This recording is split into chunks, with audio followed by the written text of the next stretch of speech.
kita punya moto itu nggak ada nyali, nggak ada cerita. Jadi seperti yang saya sampaikan tadi, kalau orang itu punya uang aja nggak cukup kalau nggak punya mental. Jadi mental bisnis harus dibangun. Jadi untung rugi itu udah biasa kalau di dunia bisnis manapun, apalagi di peternakan yang notabene kita merawat hewan hidup, makhluk hidup. Jadi mungkin dari kematian atau mungkin dari kerugiannya juga sangat tinggi. Kalau kita fokus ke kerugiannya, kita nggak akan bisa sukses. Kita fokusnya itu proses. Saya anggap kalau kambing saya mati itu saya belajar, kalau saya gagal itu saya anggap belajar. Jadi semakin banyak kegagalan itulah yang menjadikan kita ikut tahu apa sih yang penyebab kegagalan itu gitu. Jadi nggak ada nyali ya nggak ada cerita, yang penting kita punya nyali saja gitu. Kalau menurut saya seperti itu. Kalau modal itu banyak dan sedikit itu sama saja, Mas. Maksudnya kalau kita belajar itu modal itu ya pengaruh, tapi nggak signifikan gitu loh. Yang penting nyali. Punya modal banyak kalau nggak punya nyali nggak guna, Mas. Gitu. Kalau menurut saya omset kalau di sini susah ngitungnya, Mas. Soalnya banyak banyak bidang. Jadi ada breeding, ada fattening, ada susu, cuma kurang lebih di angka 500-an juta lah, kurang lebih. Kita ada catatannya, tapi kan terlalu jelimet kalau kita ungkapkan di sini. Kurang lebih 500 juta dalam 1 tahun.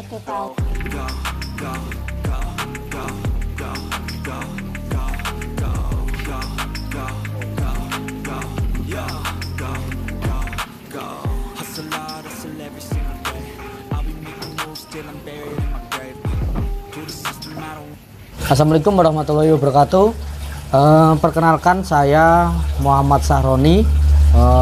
Alamatnya tepatnya di Desa Kebun Agung, Kecamatan Rengel, Kabupaten Tuban, dan ini didampingi istri saya, Mila Arlinda. Masa lalu saya, jadi dulu saya bekerja di salah satu instansi 2014, terus saya resign kebetulan itu, dan saya pengen mempunyai tabungan yang nominalnya tabungan saya juga kecil. Jadi saya fokus ke nabung kambing. Waktu itu fokusnya nabung, bukan bisnis tapi nabung. Di situ saya mulai belajar merawat, dan seiring berjalannya waktu mungkin dengan kendala-kendala yang ada, salah satunya adalah pemasaran, pakan, mungkin kesehatan dan lain-lain. Jadi saya mulai fokus di bidang peternakan, dan kebetulan waktu itu 2014 bulan 9 saya mulai mengenal istri saya. Waktu itu mulai mengenal istri saya, dan disitulah mulai membentuk chemistry peternakan. Dan istri saya waktu itu kelas 2 SMA, dan waktu 2016 beliau lulus SMA, fokus untuk membantu saya mungkin mencari ilmu di dunia peternakan secara teori. Akhirnya masuk di Fakultas Peternakan Fakultas Universitas Gadjah Mada. Terus memang ini sudah direncanakan dari dulu. Nah, kebetulan memang kita berencana, Allah juga menentukan jalannya yang bagus gitu. Betul. Jadi 2016 saya masuk di Fakultas Peternakan Universitas Gadjah Mada.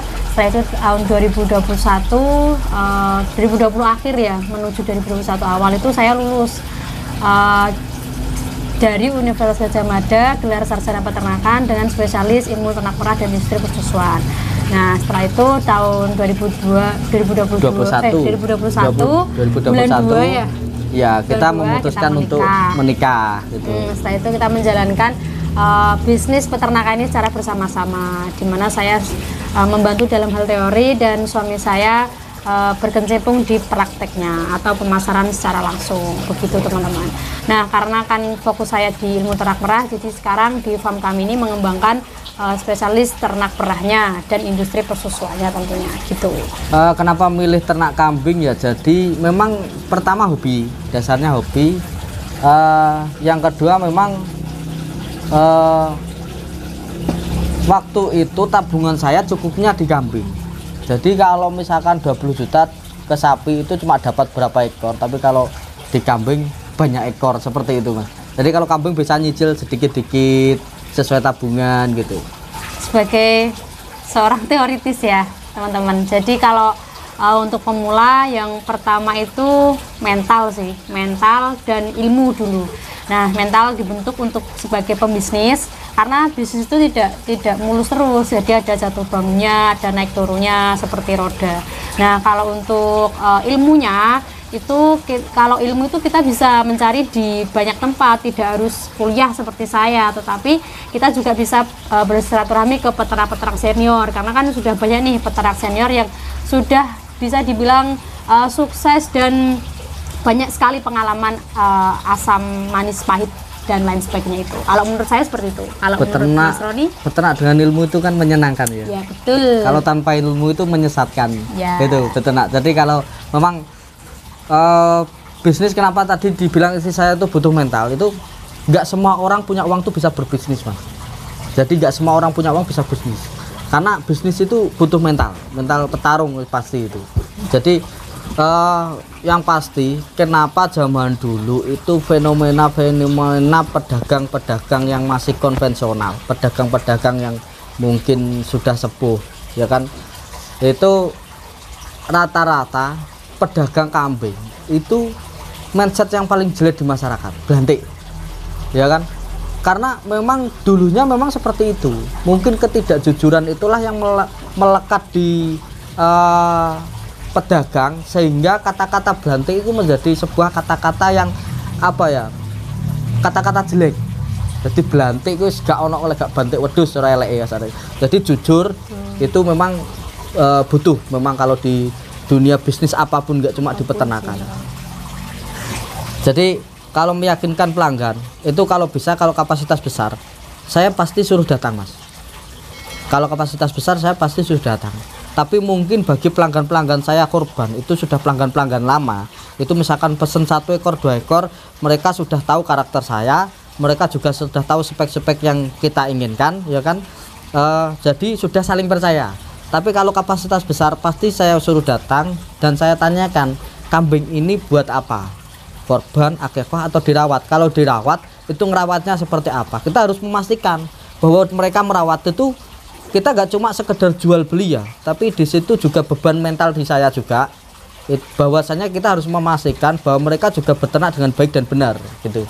Jadi kalau di farm kami kita ada beberapa produk nih teman-teman. Yang pertama jual beli kambing untuk akikah atau kurban. Terus kita juga untuk barang dulu ya, tadi kambing, jual beli kambing akikah atau kurban. Yang kedua susunya kita kemasan 250 ml. Setelah itu ada pupuk feses kambing, pupuk organik. Nah itu kita juga produksi.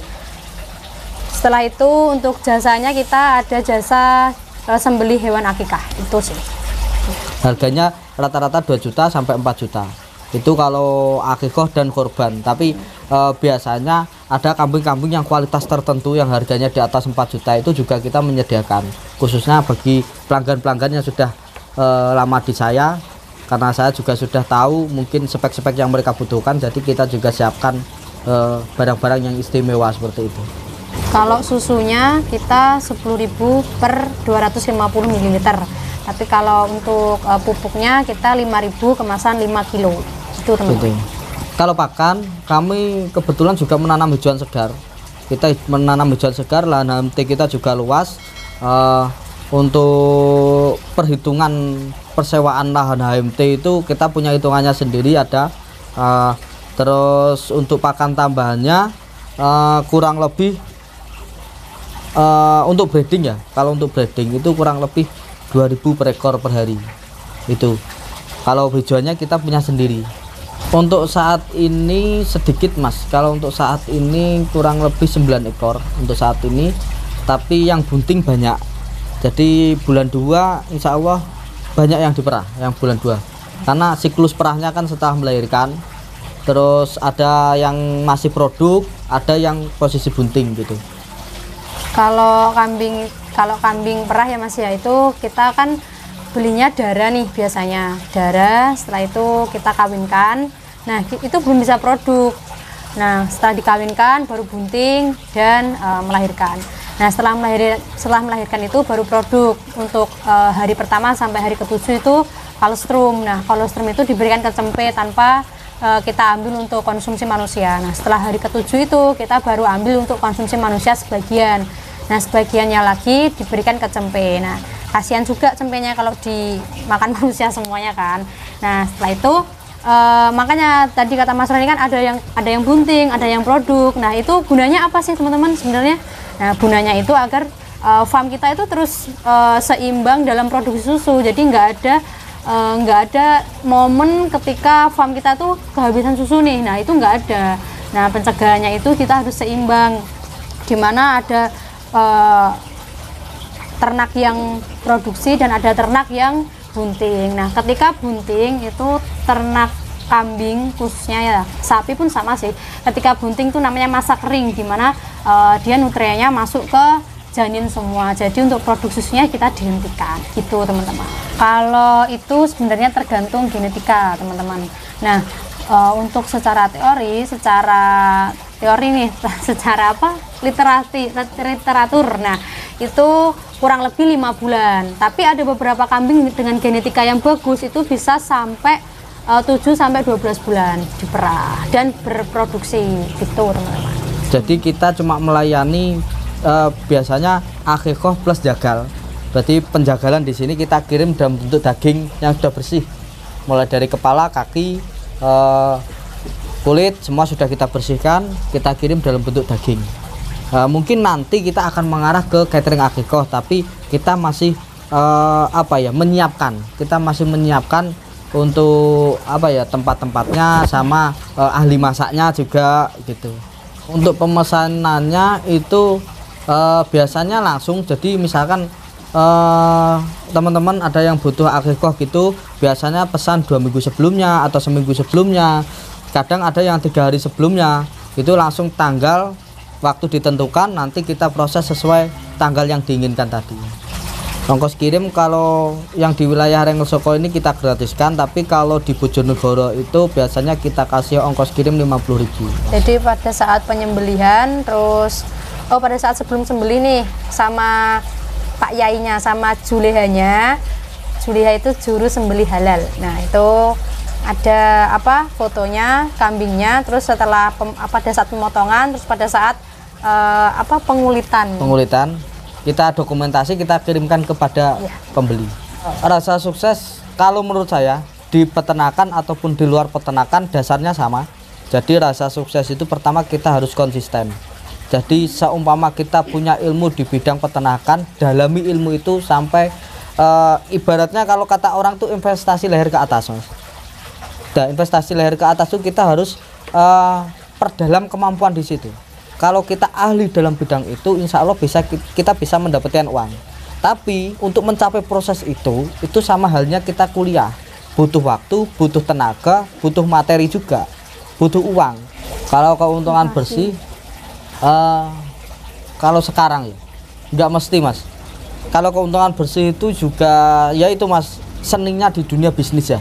Seninya di dunia bisnis, keuntungan bersih itu terkadang ada masa-masa rame, terkadang ada masa-masa surut. Jadi kalau masa-masa rame itu kita jangan terlena, kita harus buat nutup yang masa-masa susah. Jadi masa-masa sepi lah, kalau di dunia bisnis sepi gitu. Jadi kalau masa-masa rame kayak di korban itu mungkin mendapatkan 5 juta sampai 10 juta per hari mudah kalau waktu korban. Tapi kalau mungkin sekarang itu mungkin per bulannya aja mungkin rata-rata lah 10-15 gitu. Suka dukanya menjadi seorang peternak itu gini, makanya dari awal itu saya jelaskan bahwa ternak itu sayangi dulu. Nah, kalau kita apapun menyayangi itu ketika kita mendapatkan sebuah problem itu kita masih enjoy. Nah, terkadang para peternak itu berpikir gini, saya bedakan lah, ada peternakan, ada bisnis peternakan.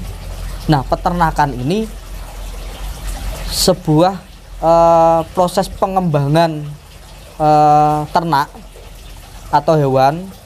Nah, itu belum bisa dikatakan bisnis peternakan. Nah, yang menghasilkan itu bukan peternakannya. Peternakannya itu menghasilkan tapi sedikit. Mungkin kalau dipotong terus biaya pakan, bibit dan lain-lain, mungkin hasilnya minim. Yang menghasilkan tuh bisnis peternakannya. Nah, makanya kita beternak itu harus menyayangi dulu, enjoy, kita dalami prosesnya, perawatannya, karakternya, sampai kita melangkah ke bisnis peternakannya. Nah, bisnis peternakannya itu meliputi hasil produk, pemasaran bibit, terus jual beli, terus produk-produk apa yang dihasilkan dari peternakan itu kan banyak, ada daging, akikoh, susu, pupuk, pembibitan, pejantan, korban, kan seperti itu banyak. Cuma banyak pemula yang salah paham di sini.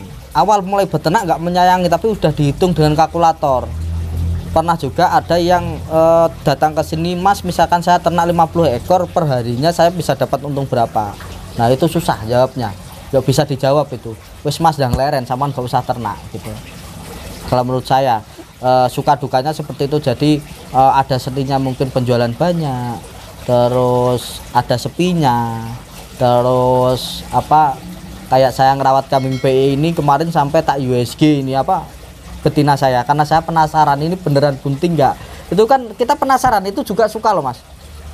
Kadang ada yang keguguran, meninggal, seperti itu. Penting satulah, cintailah pekerjaanmu apapun itu. Kalau sudah cinta, ketika kita susah, kita masih cinta, masih happy. Ya meskipun itu masih enjoy lah. Ya meskipun itu cuman di bibir kan, tapi kita sudah masih menikmati dan mau berproses lagi. Yang penting berproses, istiqomah dan sabar. Itulah kuncinya. Itu sih. Kalau harapan saya 2025 go nasional lah. 2025 aja, 2027 kelamaan. 2025 kita go nasional. Dulu targetnya 2027, sekarang dipersempit kayaknya apa ya? Lebih punya jalan untuk go nasional 2025. Amin. Kerabat ternak. Kalau belajar kita bebas Mas. Belajar di sini asalkan mau silaturahmi ke sini, insya Allah sedikit banyak dapat ilmu dari saya. Gitu. Kalau belajar kita bebas, asalkan kita sendiri nggak repot. Biasanya janjian dulu. Gitu. Untuk yang terakhir nih teman-teman, jangan lupa dukung terus channel YouTube Tali Sukses, klik tombol subscribe, like dan komen. Dan terutama share ke teman kalian semua ya teman-teman, agar kita tidak ketinggalan informasi seputar dunia peternakan, wirausaha dan bisnis lainnya. Salam Tali Sukses. Terima kasih. Terima kasih. Wassalamualaikum warahmatullahi wabarakatuh.